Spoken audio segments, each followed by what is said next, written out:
The alarm buzzes at 6:15 a.m., but I'm already awake, listening to the soft murmur of voices drifting up from the kitchen.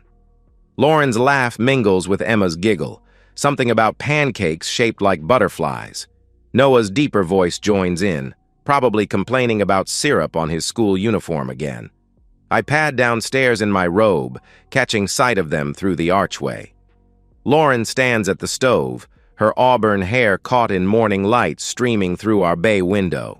She's still in her silk pajamas, the ones I bought her last Christmas. Emma perches on a bar stool, swinging her legs while Lauren slides a perfectly golden pancake onto her plate. "Morning, Dad." Noah doesn't look up from his phone, but his voice carries warmth. Lauren turns, offering me that smile, the one that's carried us through 10 years of marriage. "Coffee's ready. I made your favorite." The routine unfolds like clockwork. Lauren packs Emma's lunch with surgical precision, tucking a handwritten note into the side pocket. She kisses my cheek as I grab my travel mug, her lips soft and familiar. Everything perfect. Everything as it should be. The drive to Sterling Financial Analytics takes 43 minutes on a good day. I use the time to review client portfolios, scanning through quarterly reports that determine whether the Hendersons can afford their daughter's college tuition or if the Patels need to delay retirement another year. Numbers don't lie. They can't manipulate or deceive. They simply exist, clean and honest. At home, Lauren tends her rose garden. I catch glimpses of her through my office window during video calls, kneeling in the dirt, pruning shears catching sunlight. Later, she disappears into her studio, the converted garage where canvases lean against every wall, landscapes mostly, peaceful scenes that mirror the life we've built together. "She seems distracted lately," Margaret Whitman mentions at the neighborhood barbecue. Our next-door neighbor cradles her wine glass, eyes tracking Lauren across the yard. "At book club last week, she barely spoke." I follow Margaret's gaze. Lauren stands alone by the fence, phone pressed to her ear, her free hand gesturing animatedly. When she notices me watching, she ends the call quickly, sliding the phone into her back pocket. "Work stress," I tell Margaret. "You know how it is." But Lauren doesn't work. Hasn't since Emma was born. Dinner that night feels different. The kids chatter about school, about friends, about weekend plans, but Lauren's responses sound rehearsed. Her phone rests face down beside her plate, vibrating intermittently. Each buzz makes her fingers twitch toward it. "Who keeps calling?" Emma asks, stabbing at her green beans. "Nobody important, sweetheart." Lauren's smile doesn't reach her eyes. "Probably just spam." Later, as I load the dishwasher, I catch her on the phone again. She stepped onto the back patio, voice lowered to barely above a whisper. Through the glass door, I watch her pace back and forth, one hand pressed against her temple. She laughs, a sound I don't recognize, throaty, intimate. When she comes inside, I'm waiting. "Everything okay?" "Fine." She brushes past me toward the stairs. "Just coordinating with the other moms about the school fundraiser." The lie sits heavy between us. The fundraiser was last month. Over the next few weeks, the work gatherings begin. Tuesday night dinners with colleagues she's never mentioned. Weekend trips to conferences in cities I can't pronounce. Each time she returns with excuses that grow thinner, explanations that don't quite add up. I start noticing other things. Credit card statements with charges from restaurants I've never been to, hotel rooms in the city center, expensive lingerie hidden in the back of her dresser, tags still attached, sizes that don't match what she usually wears. Her phone becomes a constant companion, angled away from me during conversations, silenced during family dinners.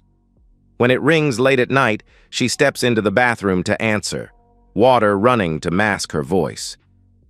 "You're being paranoid," Marcus tells me over lunch. We sit in the Sterling break room, my untouched sandwich growing stale while I voice concerns I can barely articulate. 10 years of marriage, 2 kids, Lauren's not going anywhere. But she already has, hasn't she? She's sitting at our kitchen table every morning, packing lunches and pouring coffee. But she's not there. Not really. The confrontation comes on a Thursday night. The kids are asleep, homework done, backpacks ready by the front door. Lauren sits at the kitchen table, laptop open, pretending to work on something that requires her full attention. We need to talk. She doesn't look up. Can it wait? I'm in the middle of something important. More important than our marriage? That gets her attention. She closes the laptop slowly, her fingers lingering on the cover. What's that supposed to mean? The late-night calls, the unexplained trips, the credit card charges? I pull out the statements I've been collecting, spreading them across the table like evidence in a courtroom. Where were you last Tuesday, Lauren? Really? Her eyes fill with tears, the same ones that have gotten her out of speeding tickets and smoothed over forgotten anniversaries. I can't believe you're spying on me, going through my things like some kind of detective. I'm trying to save our marriage, but I need to know what I'm saving it from. She reaches across the table, her fingers intertwining with mine. Her wedding ring catches the overhead light, the diamond I saved for 6 months to buy her. Baby, you're scaring yourself over nothing. I've been stressed about money, about the kids, about everything. Sometimes I just need space to breathe. The explanation sounds reasonable, almost believable. But as she talks, her free hand slides toward her phone, fingers dancing across the screen, deleting something, always deleting something. I love you, she whispers, and for a moment I almost believe everything will be okay. But trust, once cracked, spreads like ice across a windshield, and I can't unsee what I've already seen. The jewelry store downtown specializes in custom pieces, the kind of place where anniversary gifts are born and marriage proposals take shape. I explain what I need to the silver-haired jeweler, feeling like I'm planning something sacred and profane at the same time. Recording capability? He adjusts his glasses, studying my sketches. That's unusual. My wife loves unique pieces, technology integrated into classic design. 3 weeks later, the necklace arrives, a white gold chain supporting a heart-shaped pendant encrusted with genuine diamonds. Beautiful enough to justify the price, sophisticated enough to hide its true purpose. The recording device sits invisible within the heart, activated by a simple app on my phone. Our 10th anniversary falls on a Saturday. I present the gift over breakfast, watching Lauren's face illuminate with genuine surprise. She fastens it around her neck, the pendant settling just above her collarbone. It's beautiful, she breathes, touching the heart with trembling fingers. Ethan, you shouldn't have spent so much. 10 years deserves something special. That evening, she kisses me goodbye at the front door, the necklace catching the porch light. Girls' night, she explains. Sarah's divorce is final, so we're taking her out to celebrate. Or commiserate. Probably both. I wait until her taillights disappear around the corner before pulling out my phone. The app connects instantly, audio crystal clear through my earbuds. For an hour, I hear nothing but background noise, restaurant chatter, clinking glasses, muffled music. Then her voice cuts through the static, sharp and clear. He's completely clueless. Lauren's laugh has an edge I've never heard before. Still thinks I'm painting landscapes and tending roses like some suburban housewife? A deeper voice responds, masculine, confident, tinged with amusement. And the kids? They'll adjust. Children are resilient. Besides, once everything's finalized, they'll have the lifestyle they deserve. Private schools, vacations, a proper home. My hands shake as I increase the volume. This can't be real. This can't be my Lauren. The joint accounts are almost empty, she continues. I've been transferring money gradually so he won't notice until it's too late. His 401k is next, then the house equity. By the time I file for divorce, there won't be anything left for him to fight over. You're ruthless, the man says, and I can hear the admiration in his voice. I like that about you. I learned from the best. Her voice turned sultry, intimate. Victor Caldwell doesn't settle for anything less than total victory. Victor Caldwell. The name hits like a physical blow. I know him. Everyone in Willow Creek does. Real estate mogul, city council member, the kind of man who appears on charity gala committees and gets his picture in the society pages. Married to his high school sweetheart, 3 kids, reputation cleaner than fresh laundry. What about custody? Victor asks. Please. Ethan works 60-hour weeks, travels constantly. I'll present myself as the devoted mother holding the family together while he chases money and ignores his children. No judge will side with an absent father over a concerned mother. The words slice through me like broken glass. Every late night at the office, every business trip, every sacrifice I made to provide for our family, she's weaponizing all of it. And if he fights? Lauren's laugh turns cold. With what? His reputation? I've already started planting seeds with the neighbors. Margaret Whitman thinks he's been acting strange, possessive. Rebecca's heard stories about his temper. By the time I'm done, Ethan Bennett will look like exactly what I need him to be. An unstable man who lost his family because he couldn't control his anger. I rip out the earbuds, lungs burning as I realize I've been holding my breath. The living room spins around me, familiar furniture suddenly foreign. The family photos on the mantel, Lauren and I at our wedding, holding newborn Emma, teaching Noah to ride a bike. They're all lies. Every smile, every embrace, every moment I thought we shared. How long has she been planning this? Months? Years? I force myself to keep listening, recording everything. The conversation continues for another hour, detailing financial transfers, legal strategies, even discussions about which private investigator to hire to dig up dirt on my supposed indiscretions. They've thought of everything. When Lauren finally comes home at midnight, I'm sitting in the dark living room, phone in my lap, the recording saved to 3 different cloud accounts. Hey, baby, she whispers, slipping out of her heels. How was your night? I watch her in the hallway light. This woman I've shared a bed with for 10 years. She's still beautiful, more so maybe, with her lips slightly swollen and her hair mussed from whatever she and Victor did after their planning session. Fine, I manage. How's Sarah holding up? Oh, you know, devastated 1 minute, relieved the next. Divorce is never easy. She sits beside me on the couch, her hand finding mine in the darkness. Thank God we'll never have to go through something like that. The lie flows so easily from her lips. No hesitation, no tells. If I hadn't heard the recordings, I might have pulled her close, kissed her forehead, told her how lucky we are.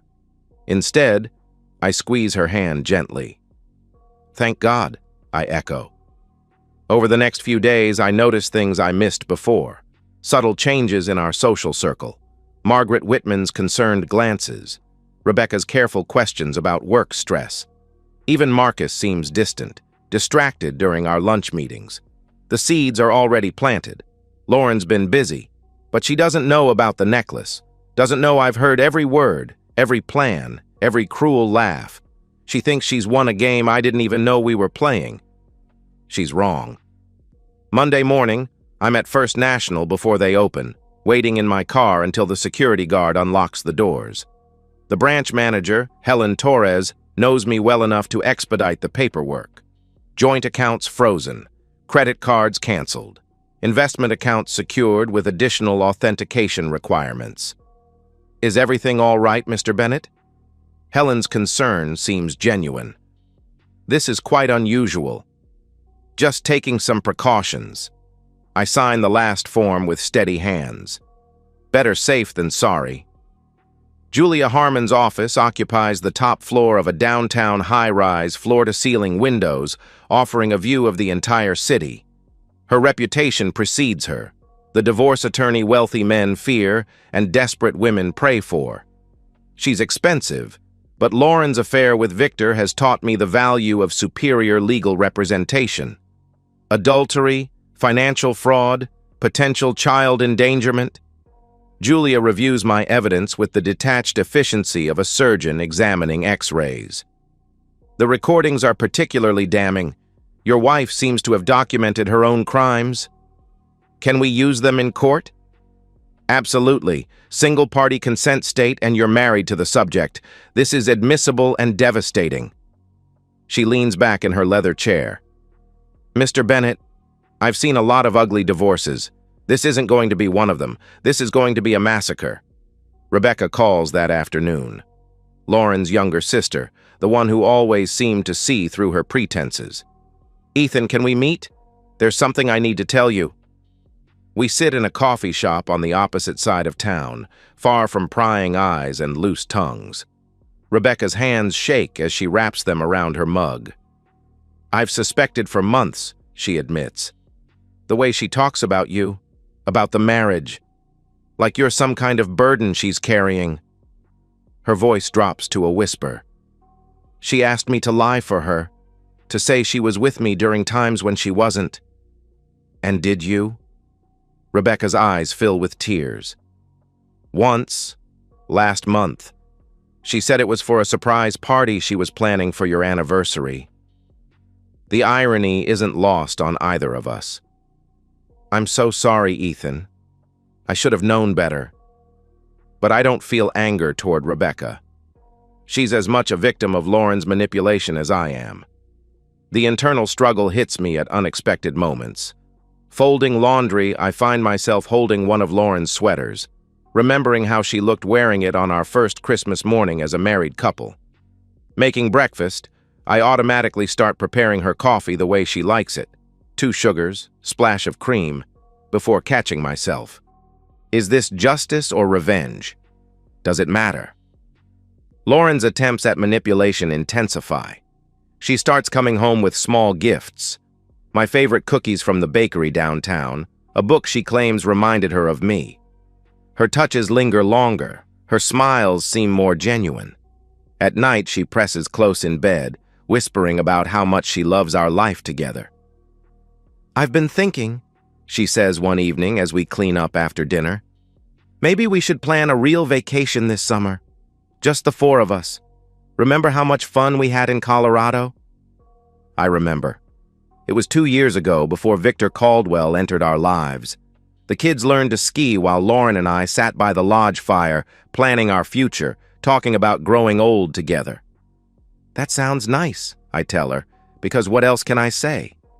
My phone buzzes with a text from an unknown number. Back off, Bennett. You're playing with fire. Victor's warning doesn't scare me. If anything, it confirms what I already know. They're worried. They should be. Marcus notices the change in my demeanor. You seem different lately, more focused, less anxious. We're reviewing the Morrison account, but my mind is elsewhere, calculating timelines and legal strategies. I've found some clarity about things that were bothering me. Good. You've seemed distracted for months. If only he knew how clearly I'm seeing things now. Rebecca starts feeding me information. Phone calls from Lauren asking about alibis, requests for money loans, hints about big changes coming to our family. Each piece of intelligence helps me understand the scope of their plan. She's scared, Rebecca tells me during one of our clandestine meetings. She keeps asking if you've seemed different, if you've asked about her whereabouts. I think she knows something's wrong. Instinct, maybe, or guilt. Either way, I need to move carefully. The neighborhood gossip network is more efficient than the FBI. Mrs. Henderson from 3 houses down mentions seeing Lauren's car at the Marriott downtown. The mailman comments on the number of legal documents being delivered to houses on our street lately. Even our children's teachers are asking casual questions about family stability. Small-town life has its advantages and disadvantages. Right now, I'm counting on both. I start making lists, guest lists, specifically. The anniversary dinner is 3 weeks away, and every invitation needs to be strategic. Family members who've known Lauren since childhood. Friends who've watched our marriage from the beginning. Neighbors who've seen the changes in her behavior. People whose opinions matter, whose presence will make her downfall complete. The planning becomes meditation. Each detail matters. Seating arrangements, lighting, sound system setup. This isn't just about exposing Lauren's betrayal. It's about ensuring that everyone who matters witnesses the truth. At night, when she sleeps beside me, I study her face in the darkness. 10 years of marriage have taught me to read her expressions, even in sleep. She's been having nightmares lately, restless tossing that leaves the sheets tangled by morning. Good. She should be afraid. The anniversary dinner is no longer a celebration. It's a trial, and I'm both prosecutor and judge. Lauren has already condemned herself with her own words. Now it's time for the sentencing. The dining room table stretches under the weight of Lauren's grandmother's china, crystal glasses catching light from the chandelier she insisted we buy last Christmas. 24 place settings for 24 witnesses to our marriage's funeral. Lauren moves through the house like a director staging a play, adjusting flower arrangements and double-checking the wine selection. She's wearing the blue dress from our honeymoon, the one that makes her eyes look like sapphires. The anniversary necklace catches the light every time she turns. "Everything looks perfect," Rebecca says, arriving early to help with final preparations. Her eyes meet mine across the kitchen, and I see the knowledge there, the weight of what we both know is coming. "Lauren always throws the most beautiful dinners," agrees my mother, Margaret Bennett, as she arranges appetizers on silver platters. She's driven 3 hours to be here, bringing my father and uncle along. Family should witness family business. The guests arrive in waves. Neighbors from Willow Creek Lane, colleagues from Sterling Financial, Lauren's college friends who've watched our relationship since we were kids, barely old enough to vote. Each handshake, each hug, each happy anniversary feels like a countdown. Victor Caldwell doesn't attend. Smart man. Lauren's anxiety shows in small ways. The way she grips her wine glass, the forced brightness of her laugh, how she keeps checking her phone despite the evening being about us. She knows something's wrong but can't identify the threat. "You seem tense tonight," I tell her as we stand together in the kitchen, momentarily alone while our guests mingle in the living room. "Just want everything to be perfect." Her smile doesn't reach her eyes. 10 years. It feels like a lifetime. It does, I agree. And yet, like it went by in a flash. The irony hangs between us, unspoken but heavy. Dinner proceeds with careful choreography. Conversations flow around topics I've helped engineer: trust in marriage, the importance of family, what it means to build a life with someone. Lauren participates with decreasing enthusiasm, her responses growing shorter as the evening progresses. After dessert, I stand, tapping my knife against my wine glass until the table falls silent. All eyes turn to me, expectant, hopeful, completely unprepared for what comes next. 10 years ago, Lauren and I promised to love, honor, and cherish each other, to be faithful in good times and bad, in sickness and health, until death do us part.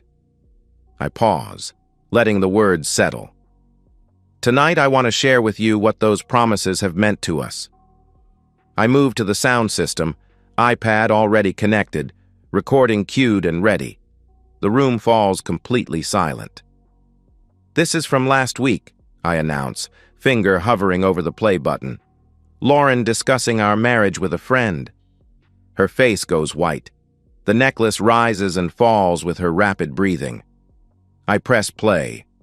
Her voice fills the room, crystal clear and damning. "He's completely clueless.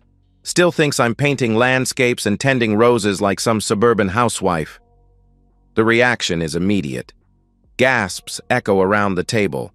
My mother's hand flies to her mouth. Lauren's father, Thomas Bennett, goes rigid in his chair. The recording continues, each revelation more devastating than the last. The financial fraud, the custody manipulation, the systematic destruction of my reputation. 24 people listened to Lauren methodically planning my annihilation, with the casual efficiency of someone ordering coffee. "What about custody?" Victor's voice asks through the speakers. "Please, Ethan works 60-hour weeks, travels constantly." Rebecca's chair scrapes against the floor as she pushes back from the table, her face a mask of disgust and betrayal. "Lauren, how could you—" Lauren finally finds her voice. This is taken out of context. You don't understand." "I understand perfectly." My father's voice cuts through her protest, cold and final. "I understand that my son married a stranger." The recording plays for another minute, long enough to capture her cruel laughter, her detailed plans for my financial ruin, her complete lack of remorse for destroying our family. When it ends, the silence is deafening.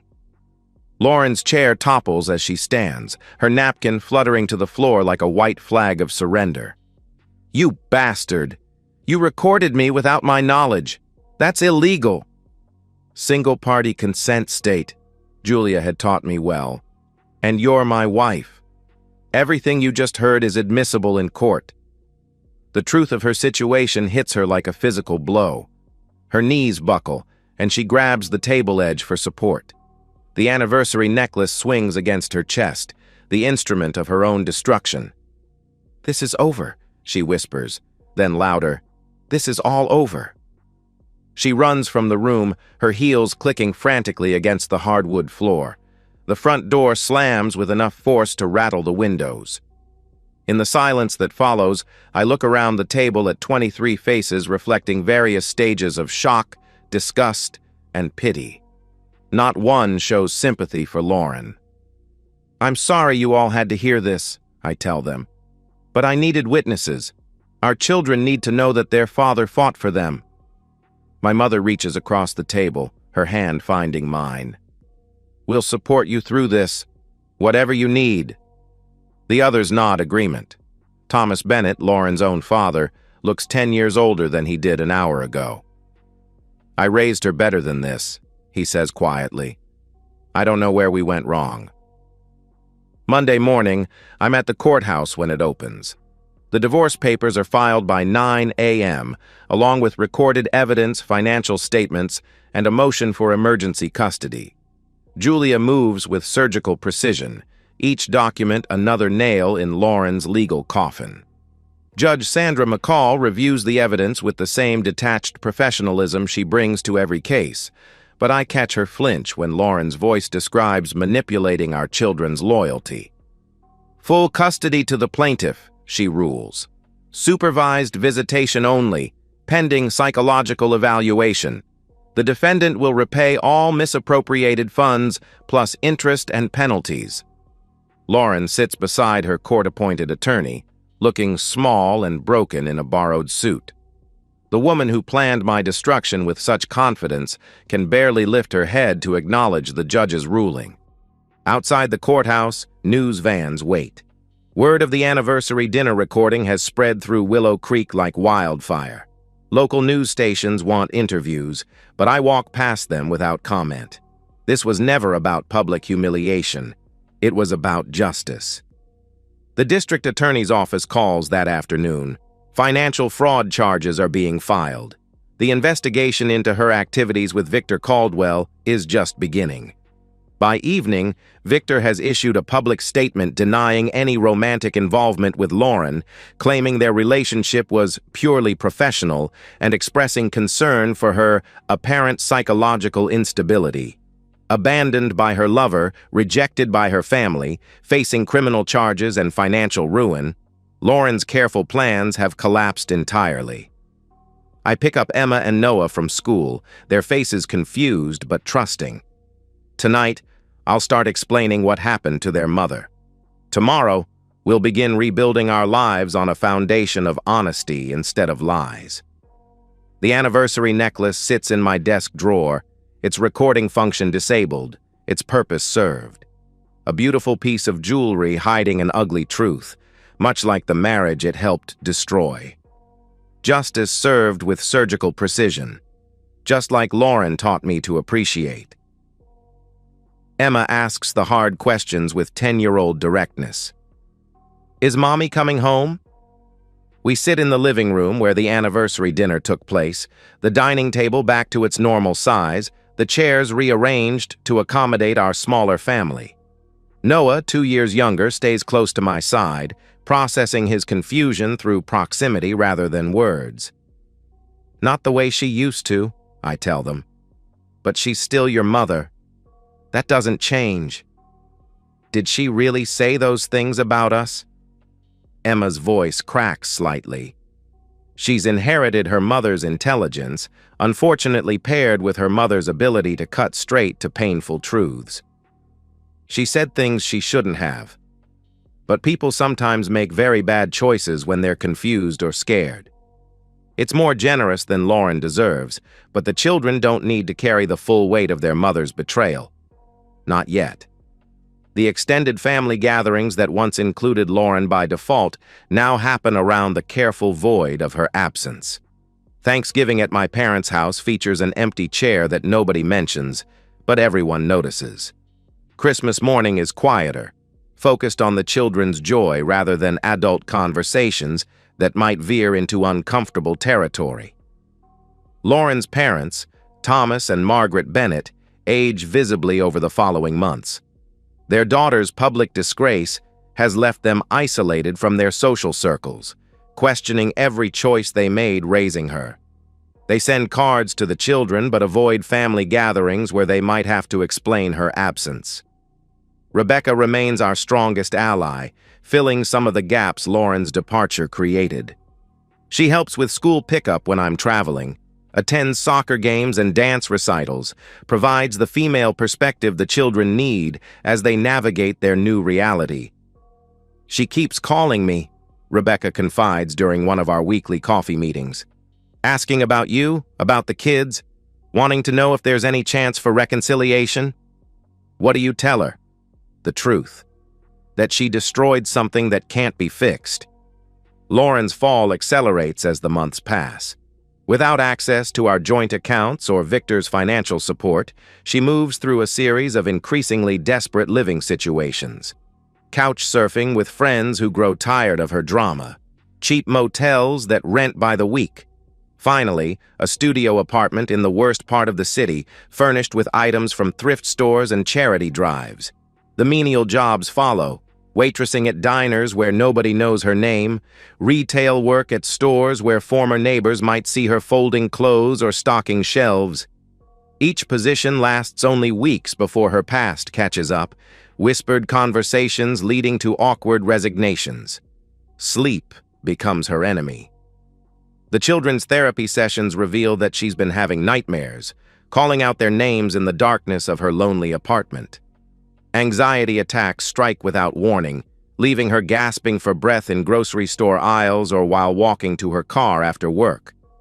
Her attempts at reconciliation start with flowers delivered to my office, then cards addressed to the children, filled with promises she can't keep and love declarations that ring hollow after the anniversary dinner recording. Each overture is met with polite silence or returned mail. "I want to see my children," she tells me during a phone call that bypasses all our usual barriers. Her voice sounds hollow, defeated. "Supervised visitation is available. You know the requirements." "I can't afford the court-appointed supervisor. And I can't have someone watching me try to connect with my own children." Pride, even in destruction. Some things never change. My evenings are spent building something new from the ruins of our old life. The Broken Trust Foundation starts as a simple website offering resources for families dealing with infidelity and financial betrayal. Within months, it grows into a network of support groups, legal referrals, and counseling services. "You're helping people who've been where you were," Julia Harmon observes during one of our board meetings. "That takes strength. The community rallies around us in ways I never expected. Neighbors who once made polite small talk now offer genuine friendship. Emma's teacher goes out of her way to ensure she feels supported at school. Noah's soccer coach gives him extra attention during practice, understanding that male mentorship has become more crucial in our altered family dynamic. But the children carry scars I can't completely heal. Emma has developed a hypervigilance about promises. She needs detailed explanations of where I'm going and when I'll return, verification that I mean what I say. Noah clings more tightly during hugs, as if testing my permanence. Their therapy sessions become family appointments where we all learn to navigate trust again. Dr. Martinez, the child psychologist Rebecca recommended, guides us through exercises in rebuilding security after betrayal. Children are resilient, she tells me after a particularly difficult session where Emma broke down crying about missing her mother. But they're also honest about their feelings in ways adults sometimes can't be. Let them feel angry. Let them feel sad. Just make sure they also feel safe. Lauren's latest attempt at reconciliation comes through Emma's school. She volunteers for the spring carnival, hoping to encounter the children in a setting where I can't intervene. The school administration, aware of our custody arrangement, calls me immediately. "I'm sorry, Mr. Bennett. We should have been more vigilant about our volunteer screening." Another door closes. Another bridge burned. The anniversary of our disaster approaches. 1 year since the dinner that ended our marriage, since the recording that exposed Lauren's betrayal, since the last time our family was whole, even if that wholeness was built on lies.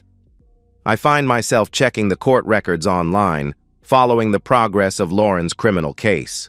Plea negotiations are ongoing. Her new attorney, a public defender with too many cases and too little time, is pushing for a settlement that would involve restitution and probation rather than jail time. Part of me wants to see her locked up. Part of me just wants her to disappear entirely. But mostly, I want to stop thinking about her at all. The children and I have learned to create new traditions. Saturday morning pancakes with shapes that aren't butterflies. Bedtime stories that don't remind us of absent voices. Family movie nights where we don't save space on the couch for someone who isn't coming home. We're building something authentic from the ashes of something false. It's smaller than what we had before, but it's real. And for now, real is enough. 2 years after the anniversary dinner that changed everything, I wake up in a house that finally feels like home again. The walls are painted different colors now. Emma chose purple for her room. Noah wanted blue. The family photos on the mantle have been curated, removing the ones that featured forced smiles and false happiness. The children pad downstairs in their pajamas, ready for our Saturday morning tradition.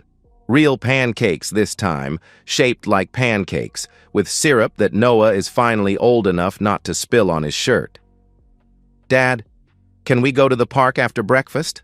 Emma asks, already knowing the answer. Saturdays belong to them. No work calls, no adult responsibilities beyond keeping them fed and entertained. The anniversary necklace sits in my desk drawer, locked away like evidence from a crime that's already been solved. Sometimes I forget it's there. Other times, usually late at night when the house is quiet, I remember the weight of it in my hands. The way it felt to give Lauren the instrument of her own destruction disguised as a gift of love. Julia Harmon's final bill arrived last month, marking the official end of our legal relationship. The divorce is finalized, custody arrangements permanent, financial restitution ordered but largely uncollected. Lauren doesn't have anything left to take. She's living in a different city now, 3 hours away, working at a call center under a manager who doesn't know her history. The supervised visitation sessions happened exactly twice before she stopped showing up, claiming she couldn't handle seeing her children in a sterile room with a court-appointed stranger taking notes. Rebecca brings occasional updates, filtered through mutual acquaintances who've maintained tenuous connections to Lauren's new life. Therapy sessions that start and stop when money runs out, medication for anxiety and depression when she can afford it, job interviews that end when background checks reveal her past. She asks about the kids, Rebecca tells me during one of our coffee meetings. Always wants to know if they're happy, if they miss her. What do you tell her? That they're thriving, that you're a good father, that they're building a life that doesn't include her. It sounds harsh, but it's honest. Emma and Noah have adapted to our new reality with the resilience children possess when they're given stability and truth. They mention their mother less frequently, and when they do, it's with the distant affection reserved for someone from their past rather than their present. The Broken Trust Foundation has grown beyond anything I imagined when I started it. 3 full-time staff members, partnerships with law firms specializing in family matters, support groups in 4 states. Last month, we helped a woman in Missouri expose her husband's financial fraud using techniques I learned from my own experience. "You've turned your pain into purpose," Dr. Martinez observed during Emma's last therapy session. "That's the healthiest response to betrayal I've ever seen." But healing isn't linear, and some wounds never completely close. There are moments, usually triggered by memory, when I remember loving Lauren completely, trusting her absolutely, believing in the life we were building together. Those moments hurt worse than anger ever could. Emma notices everything, always has. "Do you miss her, Dad?" We're sitting on the back porch, watching Noah practice soccer kicks against the fence. The question comes without warning, the way children's most important questions always do. "I miss who I thought she was," I tell her, because Emma deserves honesty even when it's complicated. But that person was never real. She considers this with 10-year-old seriousness. "Like missing a character from a book?" "Exactly like that." Noah jogs over, grass stains on his knees and dirt under his fingernails. "What are we talking about?" "Growing up," Emma says, which isn't entirely wrong. The criminal case against Lauren concluded 6 months ago with a plea agreement, 2 years probation, community service, and restitution payments she'll never be able to afford. Victor Caldwell escaped with his reputation mostly intact, his political connections protecting him from anything more than whispered speculation. Justice isn't always complete, but it's often sufficient. Community events have become easier as time passes. The school fundraiser where parents no longer ask careful questions about Lauren's absence. Neighborhood barbecues where conversations flow naturally around topics that once felt dangerous. Emma's dance recital where I'm just another single parent in the audience, cheering for my daughter's pirouettes. "You look content," Margaret Whitman observes at the latest block party. "Really content, not just putting on a brave face." She's right. Contentment has replaced the brittle facade of normalcy I wore during those first months. The children and I have found our rhythm, learned to be a family of 3 instead of a broken family of 4. Late at night, after the children are asleep, I sometimes walk through the house that Lauren and I chose together. The rooms hold different energy now, lighter, more honest. Her rose garden has been converted to a vegetable plot that Emma tends with scientific precision. The studio where she pretended to paint landscapes has become Noah's playroom. Physical spaces can be reclaimed more easily than emotional ones. The anniversary of our wedding passes without ceremony. I don't mark the date on my calendar anymore, don't spend the day wrestling with memories of promises that were lies from the beginning. The children mention it only because Emma has an uncanny ability to remember dates that matter to other people. "Were you and Mom really happy once?" Noah asks during dinner, apropos of nothing. "I was happy," I tell him. "I thought she was too. Sometimes we're wrong about what other people are feeling. But you're happy now, right? With just us?" "Especially with just us." The truth settles over our small family like a comfortable blanket. We've learned to be enough for each other, to fill the spaces that were once occupied by someone who never truly belonged.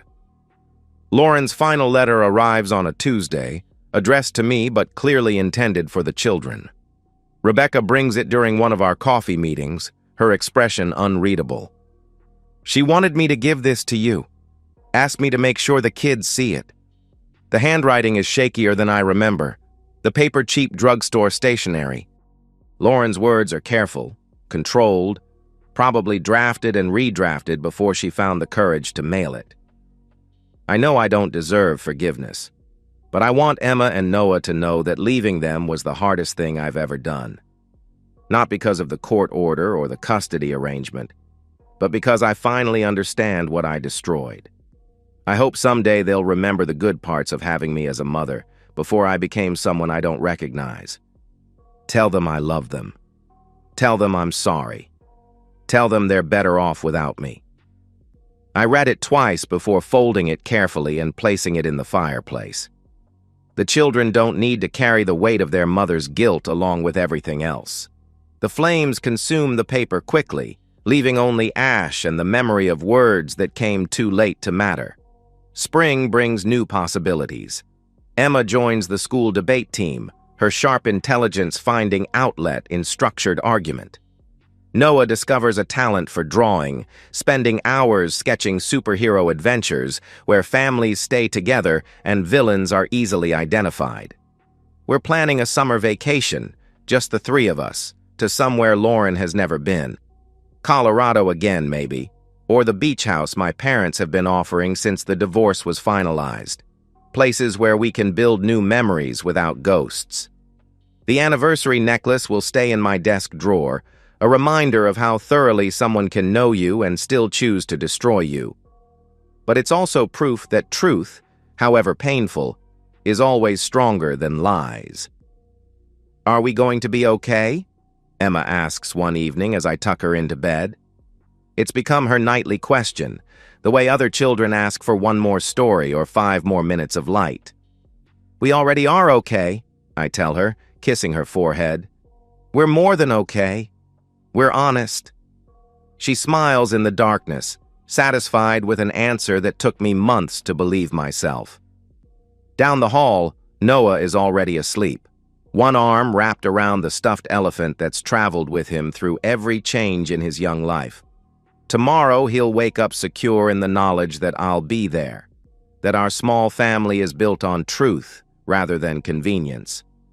The house settles around us, creaking in the familiar way old homes do when their occupants are finally at peace. No phones buzz with secret messages. No credit card statements hide mysterious charges. No conversations happen in whispered tones behind closed doors. Just a father and his children, building a life worth living on the ruins of one that never really existed. I lock the front door, check the windows, turn off the lights. The routines of security that once felt paranoid now feel protective. We have something worth guarding, not from external threats, but from the kind of internal rot that destroys families from within. In my bedroom, I set the alarm for another ordinary morning. School lunches to pack, soccer practice to attend, homework to supervise. The mundane responsibilities that Lauren once claimed were beneath her now feel like privileges.